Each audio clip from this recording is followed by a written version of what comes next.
지금 이 시각 여러분들이 주목하는 뉴스 만나보겠습니다. 이재명 더불어민주당 대표가 선거법 위반 혐의로 오늘 오전 법원에 두 번째로 출석했습니다. 이 대표는 대선 후보와 경기도지사 시절 허위 사실을 공표한 혐의로 기소돼 검찰과 치열한 공방을 벌이고 있습니다. 이 대표 취재진의 쏟아지는 질문에 아무런 답변 없이 법정으로 향했는데요. 만약 선거법 위반으로 100만 원 이상 벌금형이 확정되면 당선 무효가 돼 다음 대권을 포기해야 합니다. 장효인 기자가 보도합니다. 김용 재판에 남용진들이 작성한 메모 나왔는데 알고 있습니까? 이재명 대표가 지난 3일 이후 2주 만에 다시 법원에 출석했습니다. 취재진 질문에는 답하지 않은 채 굳은 얼굴로 법정에 들어섰습니다. 이 대표는 대선 후보 시절인 재작년 12월 대장동 조사를 받다 극단 선택을 한 성남도시개발공사 실무자 김문기 개발 1처장을 몰랐다고 해 허위 사실을 공표한 혐의를 받습니다.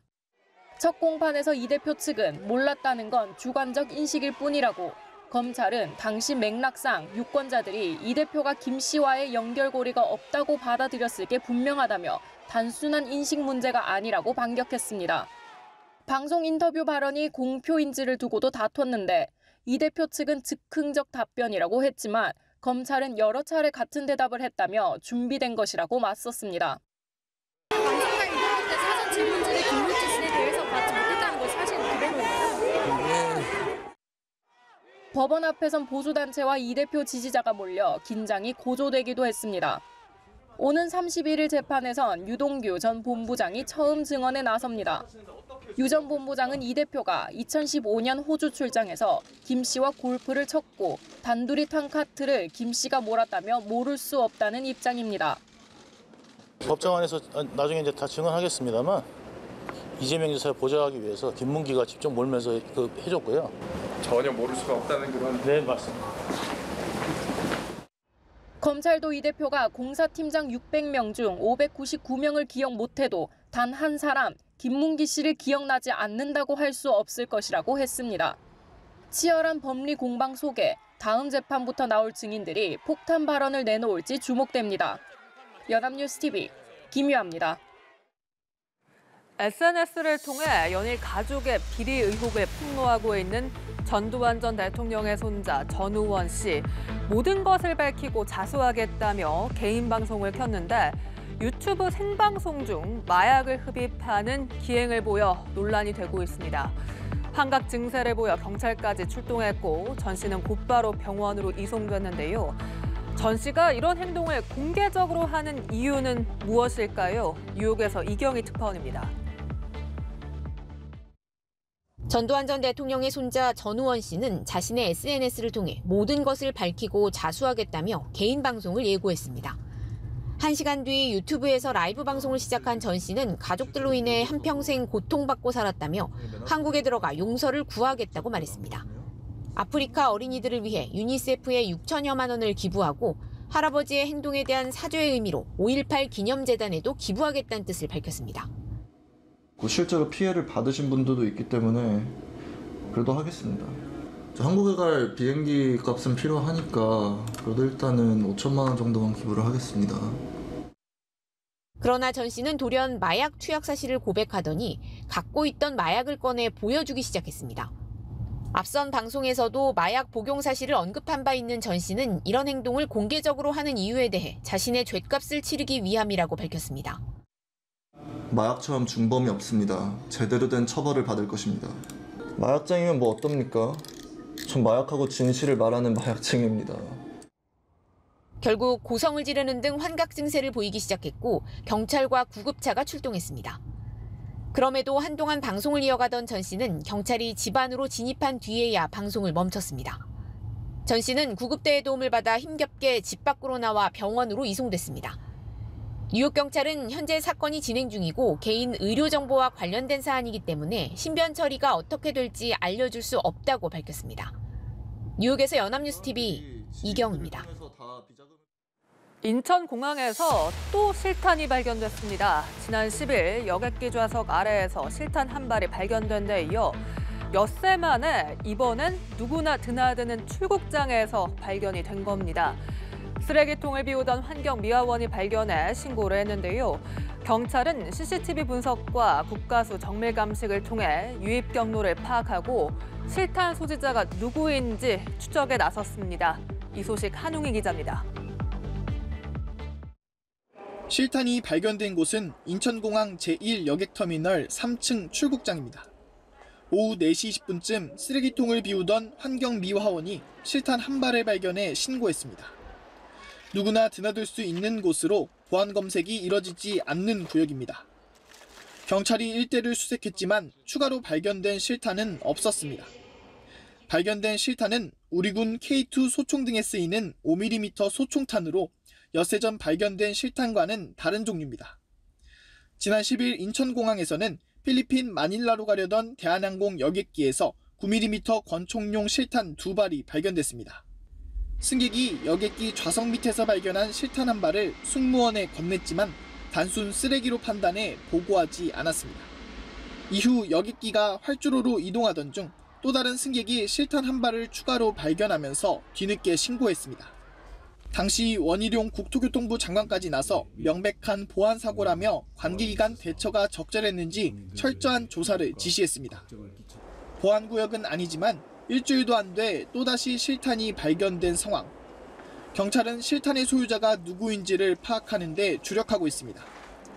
CCTV 분석과 국과수 정밀 감식을 통해 유입 경로도 추적하고 있습니다. 다만 실탄의 종류가 다르다는 점에서 소지자가 동일인은 아닌 것으로 보고 있습니다. 연합뉴스TV 한웅입니다. 미국에서 40대 한인 남성이 수사당국의 가짜 살인 청부 의뢰를 받고 행동에 나섰다가 체포됐습니다. 청부 살인 교신을 포착한 미 연방수사국 FBI는 이와 관련한 한인 남성을 잡기 위해 지난 1월부터 함정 수사에 착수했는데요. FBI 요원들이 범죄 조직 조직원으로 위장해 가상의 사업가를 살해해달라고 의뢰를 했고 이 남성을 돈을 받는 조건으로 수용했습니다. 이 내용은 방주희 PD가 전해드립니다. 미국 법무부는 보도자료를 내고 뉴욕주 테리타운에서 40대 남성을 체포했다고 밝혔습니다. 현지 언론들은 한국계 남성으로 이름은 현국 코르시악이라고 전했습니다. 미 연방수사국 FBI는 청부살인 의사를 표현한 이 남성의 교신을 입수한 뒤 지난 1월부터 함정 수사에 착수한 것으로 전해졌습니다. 범죄 조직 조직원으로 위장한 FBI 요원들은 가상의 사업가를 살해해달라고 의뢰했고 코르시악은 5만 달러를 받는 조건으로 수용했습니다. 이후 한인 킬러와 위장한 FBI 요원들은 2달간 수차례 만났고 어떤 무기로 어떻게 살해할지도 구체적으로 설명했습니다. 코르시악은 지난 8일 범행을 위해 이동하던 중 잠복하고 있던 FBI 요원들에게 체포됐습니다. 차량 안에는 각종 총기와 탄약 수백 발, 방탄조끼와 함께 안면 인식 기술을 피하기 위한 노인 얼굴의 가면까지 있었습니다. 코르시악은 청부살인 혐의 등으로 재판에 넘겨졌는데 유죄가 인정될 경우 최대 25년형에 처할 수 있습니다. 연합뉴스TV 방주입니다. 연금 개혁의 드라이브를 걸어온 프랑스 마크롱 대통령이 의회 동의 없이 개혁안을 통과시키는 초강수를 뒀습니다. 연금 개혁안은 연금 재정 적자를 막기 위해 정년을 현행 62세에서 64세로 늘리는 내용이 골자입니다. 헌법에 따라 정부가 긴급 상황이라고 판단한 경우 의회 투표 없이 집행할 수 있는데요. 헌법이 보장하는 정부 권리를 행사한 거지만 집권 여당의 심기까지 불편하게 만들었습니다. 보도에 김지선 기자입니다. 하원 표결을 건너뛰고 연금 개혁안을 입법하겠다고 밝힌 프랑스 총리. 헌법에 따라 정부가 긴급 상황이라고 판단한 경우 강요 회의를 통과한 법안을 총리 책임 아래 의회 투표 없이 집행할 수 있습니다. Aussi, sur le fondement de l'article 49, alinéa 3 de la Constitution, j'engage la responsabilité de mon gouvernement sur l'ensemble du projet de loi de financement rectificatif de la sécurité sociale pour 2023, modifié par l'amendement de coordination. 총리가 연설하는 동안 야당 의원들은 프랑스 국가를 부르며 방해했고 64세는 안 된다고 적힌 종이를 들어 보이며 야유를 보내거나 아예 자리를 박차고 떠나는 모습도 눈에 띄었습니다. 연금 개혁안은 연금 재정 적자를 막기 위해 정년을 현행 62세에서 64세로 늘리는 내용이 골자입니다.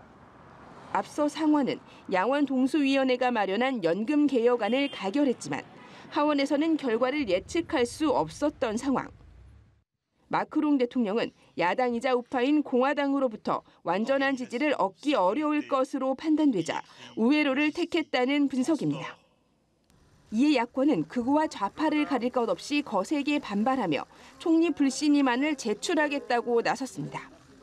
집권 여당 내에서도 불만의 목소리가 터져나왔습니다. 하지만 공화당이 불신임안에 반대하는 만큼 현재로선 내각이 살아남는 쪽에 무게가 실립니다. Malheureusement, le président de la République fait le choix du 49.3. Il va jusqu'au bout faire en sorte de créer de rendre cette réforme encore plus illégitime. 같은 시간 하원 밖에선 정부 규탄 시위가 벌어졌고 일부 움직임이 과격해지자 경찰은 최루가스와 물대포를 쏴 해산시켰습니다. 정년 연장에 반대해온 주요 노조 역시 오는 23일 제9차 집회를 열기로 뜻을 모았습니다. 연합뉴스 김지선입니다.